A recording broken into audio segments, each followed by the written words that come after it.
IP address is blocked. And now from there, you block that account through that email address, and you block the IP address where the account was created.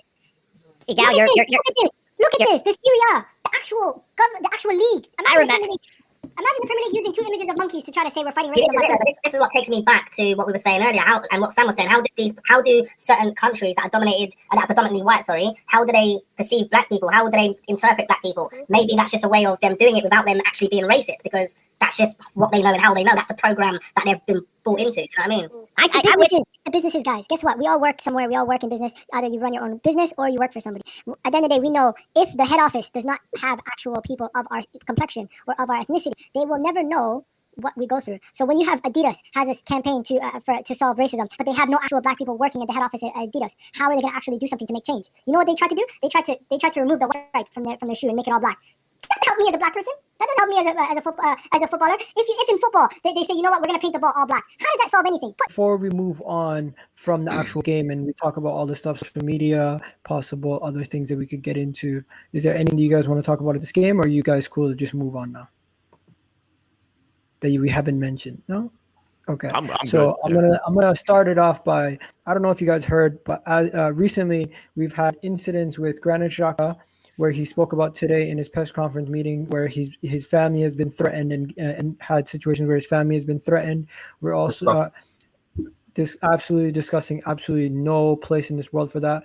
Our own main man, Pierre-Emerick Aubameyang, has had issues, and Eddie Nketiah has been pushed to the point where he's had to deactivate his Twitter account. He literally had to stop using his Twitter account, completely got off Twitter. Runnerson has had situations where he's completely gone off Twitter after the Man City performance. Players have gotten abuse. Players have gotten racial abuse. Players have been called derogatory names. And is it a societal issue? Yes. Is it a issue within football? Yes. And you know what? Should we be addressing it? Yes. Because a lot of people don't realize how their actions and their words and the vocabulary that is used on a regular day can affect somebody. If you call somebody a bad word, sure, you want to make fun of that person, do what you want to do. But why do you have to add their ethnicity, their color, their sex, their religion before you make that word? Like, it just makes you look worse as a human being. It makes you look like a disgusting human being, and these kind of things need to be eradicated. But where can we start? Like, where do you guys want to begin? Because Granit Xhaka, what happened to him? Some of you guys might be parents. Some of you guys might. Who's Nemima Rotten? Who is that person?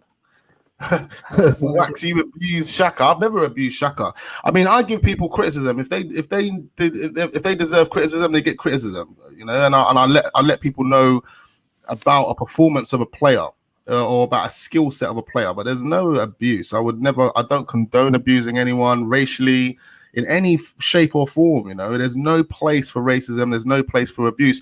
When you research it and you actually look at the abuse these players are receiving, you can tell that it's from kids. You know, it's got to be young children. Even with the Willian one the other day, Willian got abused the other day, and he put it out on his Instagram, and people were calling him a monkey and things like that. And it's just like, you've got to be a 7-8-year-old kid, unless you come from a part of the world where you don't know, you've never seen a black person before. But then my question is if you, like, this is a question to all of you guys as well. If you've grown up on a part of the planet whereby you've never ever seen or witnessed a black person in your life, where do you live? Yeah, well, I'm telling you, there's parts of the world where there's no black people, bro. I remember I've been on holidays, man, and it was just strictly white people there, and they were breaking their neck to watch me like I was 50 Cent and a famous guy. You know, they're driving in their car like that, and they're like breaking their neck to watch me. It was crazy, but you know how the kids from that part of the world, how are they brought up? How do they perceive black people? Who teaches them about black people?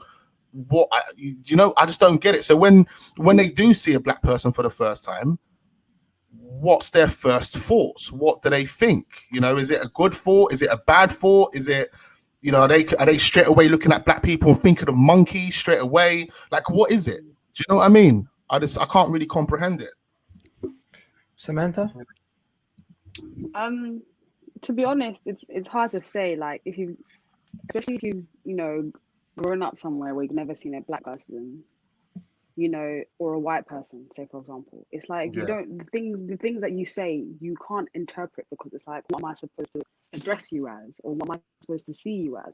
But the thing is, Yeah. though, we're all well educated enough to do the right thing and actually look at sources that we have out there, resources to tell us what is right and what is wrong.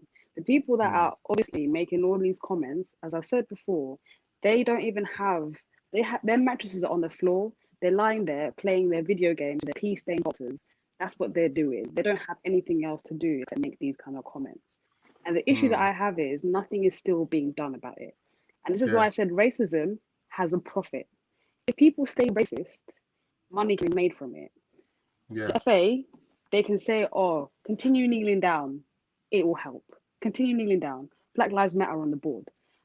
What's that doing? What is that doing? Do you reckon that infuriates the people that are racist? Yes, to an extent. But the thing is, though, because it's still going, there's still no meaning behind it. The gesture was so nice at the beginning because that actually meant, cool, something is being done. Yeah, But the thing is, acknowledgement. though, but the thing is now, the issue is you got to keep doing something to make sure that people are actually aware that they are as concerned as they were at the beginning. Right now, they're just not concerned. Instagram know full well that they can block these people, they can delete their accounts to stop them making more accounts. But have Instagram done that? That's why it's so clear that people can rely on racism still being about because it's just there and it will never stop. It's money. Yo, listen. money. Think about it. Nobody gives a shit about something that does not affect their pockets.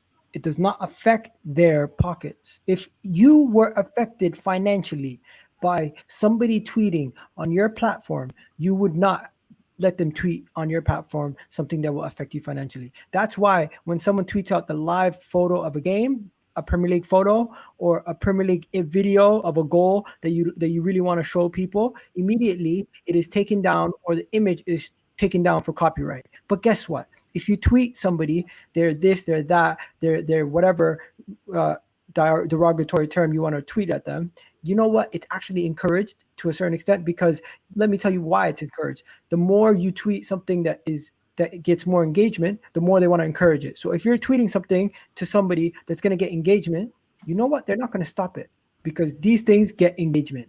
And there's a dark side of the internet. There's a dark side of Twitter. There's a dark side of Reddit, Facebook, every single app. If you guys even know how bad there can be, Twitter it's not just the dirty stuff. There's people who meet up on Twitter on these sites. They gather just like we gather for football Twitter. There's their own part of Twitter. And we can't do nothing about it. I mean, Sam's absolutely right. Think about it.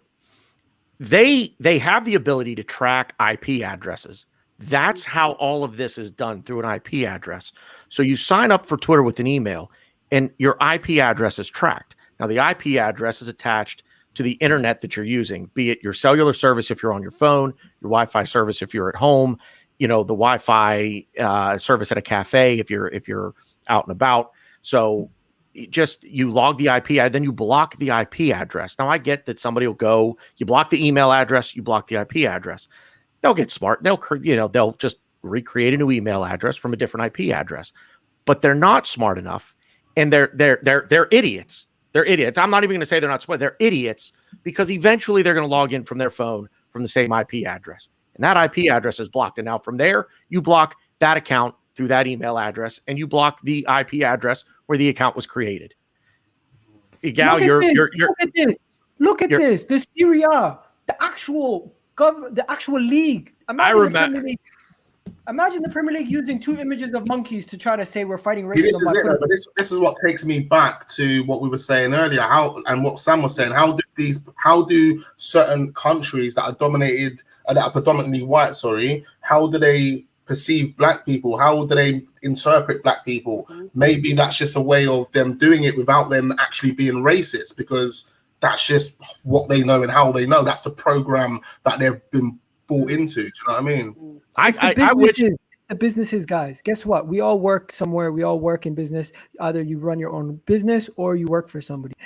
At the end of the day, we know if the head office does not have actual people of our complexion or of our ethnicity, they will never know what we go through. So when you have Adidas has this campaign to solve racism, but they have no actual black people working at the head office at Adidas, how are they going to actually do something to make change? You know what they tried to do? They tried to remove the white stripe from their shoe and make it all black. That doesn't help me as a black person. That doesn't help me as a footballer. If in football they say, you know what, we're gonna paint the ball all black. How does that solve anything? Your mouth is the Premier League. Put your money where the mouth is. Stop asking the players to donate to charity. You donate to charity as a Premier League. You donate to charity Arsenal. Your whole logo, the Arsenal badge being all black, does not solve nothing in the grand scheme of the world. And that to me is what's frustrating. Guess what? Black Lives Matter on my shirt. That doesn't mean nothing. Put your money where your mouth is, people. It's about it. Go ahead, Wax. Go ahead. I was going to say all the marketing stuff is just infuriating the people that are actually racist, and they know it. These corporate organizations that do it, they know what they're doing. They're manipulating. They're doing it for a reason, because they want reaction. They want reactions from these people. They want abuse. They want all of that to come out so they can do whatever they're doing. Do you know what I mean? I'll give an example. Just it was either yesterday or the day before, but at least over here anyway.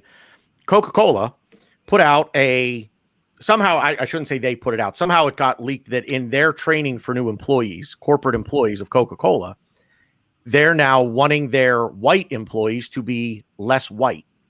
And this, and I saw it like it, but there were people that it infuriated. It infuriated. It's like, I'm done. I'm not drinking Coke anymore. Screw them. Screw them. I'm done. I'm not drinking Coke. And I get it, but I like Coke more than I like Pepsi, and I'm white, and I don't really care. You know, what do they mean? They want them to be less white. This is something I don't understand, how you can be less something that you had no control over. I was born this way. You guys were born that way.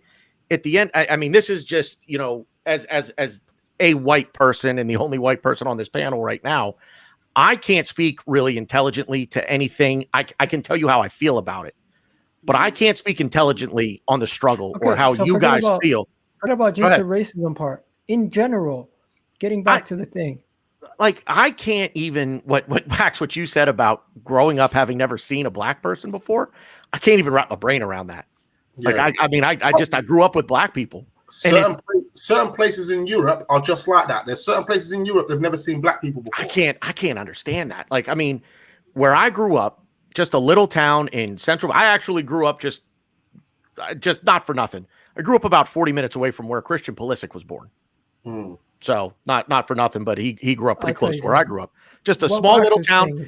If you've ever heard of Hershey's chocolate, I grew up about 40 minutes from where they make Hershey's chocolate. So just to put it in perspective, but I didn't, everybody, like, it was just, I grew up with black kids. I grew up with white kids. No, but look at it this way. Look at it this way. You know where you are. You know where you are in the world. But for example, go to Wyoming. There's not. Yeah. You're not gonna find too many. You're not gonna find too many black guys in Wyoming. You know what I mean? Yep. You go to certain parts of the UK. There are probably certain parts of the UK where there's not a large black demographic. Even if it's in the UK. Like let me give you an example. You go to Jersey, which is one of the islands on the south coast of the UK. Do you think there's a lot of mixed people, or even black people, or any ethnic background? Millionaires over there, mate. Millionaires over there. Yeah. So just saying. Now, moving back to the aqua football thing, how can us fans make a change? Because we have our own issues with the club. We have our own issues with Arsenal's performance on the pitch. But look, to be honest, if we want to put an end to racism, a new program has to be adopted. We have to put out a new program that needs to be put in every single mainstream school, and it needs to become an actual lesson. It needs to be just the way they teach us about King Henry VIII and that. They need to do exactly the same thing about racism, and that needs to be plugged into every single mainstream school, and that's a lesson you need to do throughout your years in school, and that should help prevent. But you know what's going to happen? The same thing that's happening with sex education, where parents are mad and they're saying this should not be taught in our schools. The opposite will happen, where there's going to be people saying the same thing with that. But anyways, the issue is, it needs to be done. It needs to be done, regardless of the fact of if it's going to affect, my child in this way. Sex education is needed the same way as racism is needed. Yeah. As Wax said, the way you're teaching me about the Tudors, what have they done for what does it do for our lives? You're telling me Like you're telling me about King Henry VIII and all these people that was chopping wives' heads off. I get it, but what does it do for my life today? Exactly. It doesn't benefit me whatsoever. So, yo, guys, try to bring it back to football. What's going on at Arsenal? Because we're getting into a life politics and political stuff, and I'm part of this too. So I need to apologize also. Let's go back to football at Arsenal and the fan base. What can we do within ourselves? The players need to be protected as much as they can, because there's only so much that they can do to protect themselves. Like there's some players that are not really bold enough to kind of say what they need to say. Because imagine if people actually wanted to say their mind on that, so like on social media, a lot of those players would actually get a suspension or, you know, all those kind of things, because it doesn't look right in image. This is the problem. And those players need to be protected in whatever source that they can be, because your wife and your child are being threatened. And you're telling me I can't say anything about it without having repercussions. They need to be protected whatever way they can be, no matter how they say it. Eddie is a young boy, and I know he's trying to ball out as much as he can without having, you know, so much social media influence and all these kind of life situations happening. But he shouldn't be afraid of saying what he wants to say. He's actually a young black footballer trying to make it. That's all he's trying to do. But people are out here saying, "Oh, don't play for my team. You're this." Players are weaker. What is this guy talking about in the chat? It's not that the players are weaker. It's that social media has allowed. Social media has allowed everyone's voice to be heard. And you know what? If you don't like somebody, you can message them directly, and you know what? They might actually see it. It's not like how it used to be. Remember when we grew up, we used to see somebody on the TV, we would never have a way to contact them. Now if you see someone on the TV, you can message them. So what are these guys talking about? Let me can I ask a question? And I hesitate to ask the question only because I don't want it to be taken the wrong way, but I'm going to ask the question. The one thing that I hear in America is have the conversation. And the one thing that I've been told is that if I'm afraid to have a conversation about racism as a white man, maybe I'm racist. Well, I'm not afraid to have the conversation because I know who I am.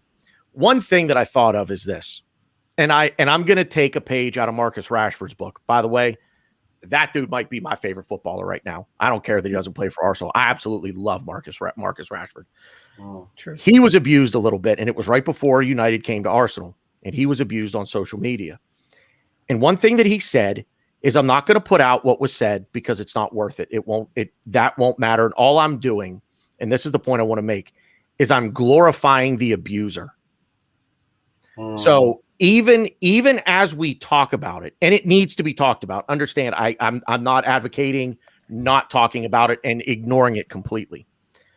But as we talk about it, even if we don't mention the name of the person that said whatever they said, or we don't retweet whatever it is that they said, we don't put them up in lights, but we simply mention it. I think to a degree that person, like Sam said, sitting on the mattress in mom and dad's basement playing goofy video games and, you know, whatever it is they're doing, but they get a kick out of that. They get a thrill out of it because they think to themselves, they're talking about me. I've gone so over the top with my comment that they're now talking about me. Now, they didn't say my name. They didn't put my tweet up there in lights, but I know they're talking about me. And that's enough to give them the gratification that emboldens them to continue doing it. And I wish I had the answer to that, because that's the bully. And what do you do to the bully?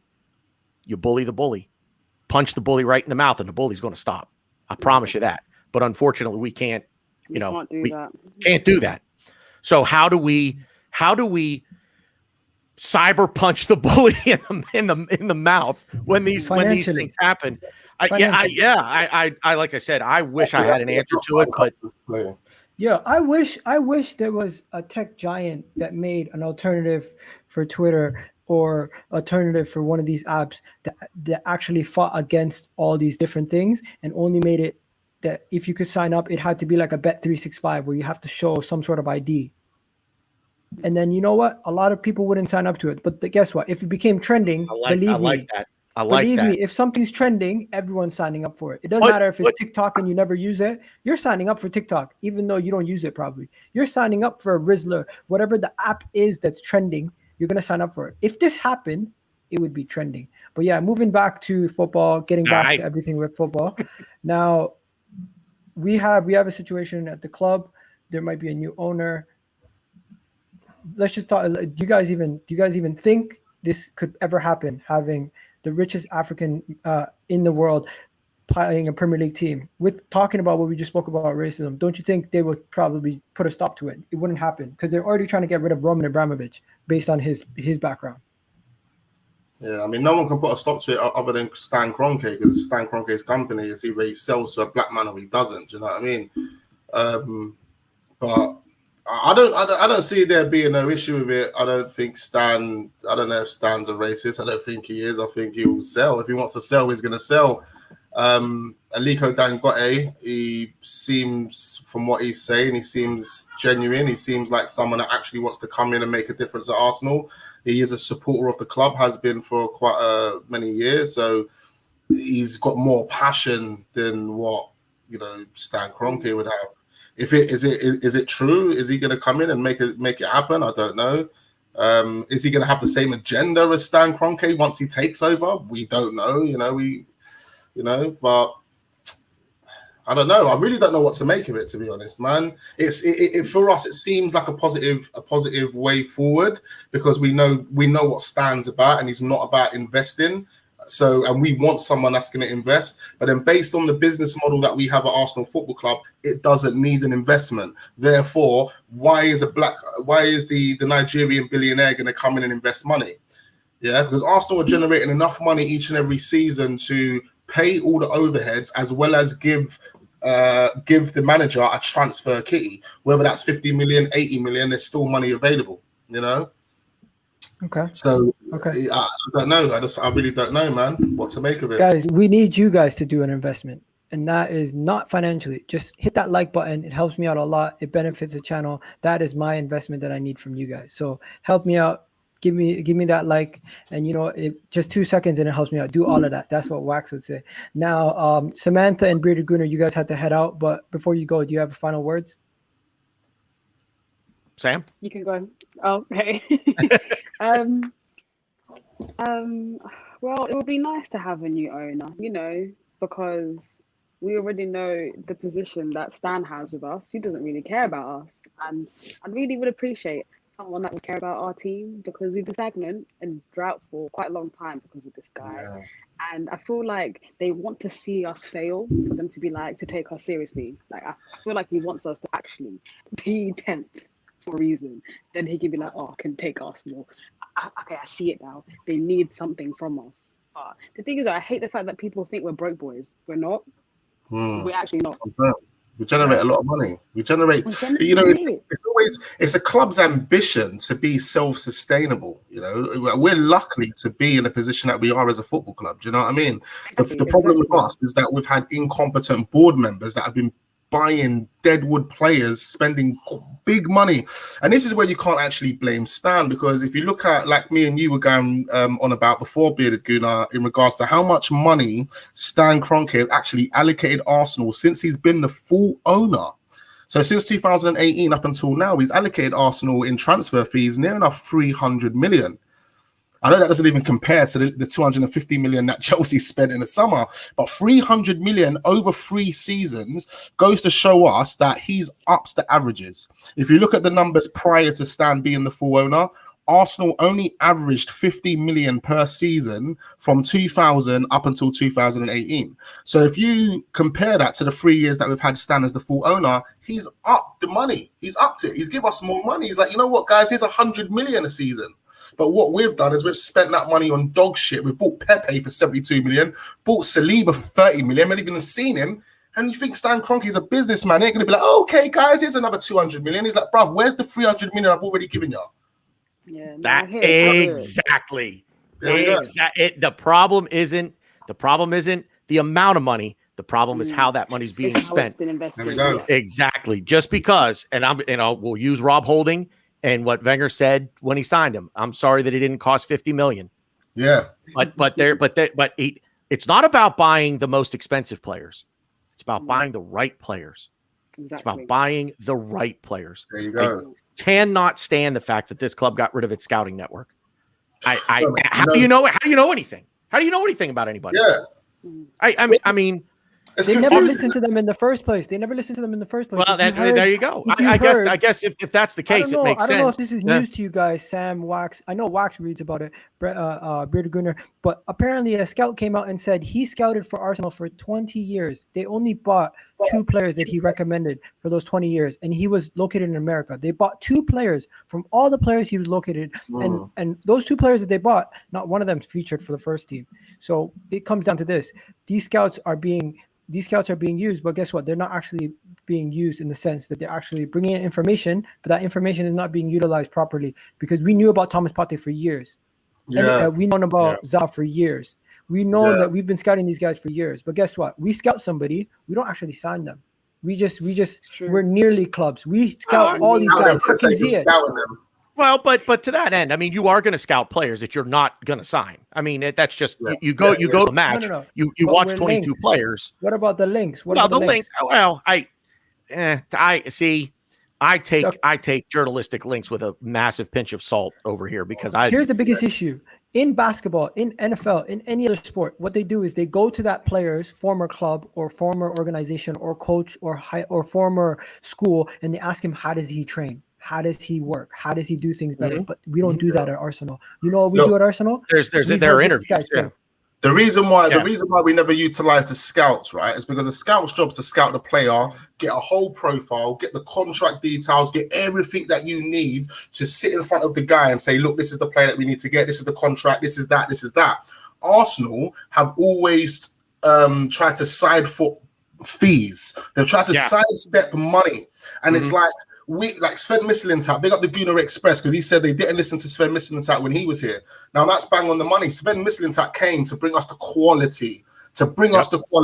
He come inspired by Wenger. They was going to work and they was going to create something magic. Then we come to realize and now we don't even actually have a real budget for the players that I'm scouting. You know, we've got Raul Sanelli, or whatever his surname is, telling him, oh, no, we're going through my agency book and that's that, you know? And so what am I doing here as a scout? And that's why Sven walked out. He walked out. I was like, this is not the club for me, man. Yeah, I don't blame him for that at all. Just I don't one blame second, him for guys. that.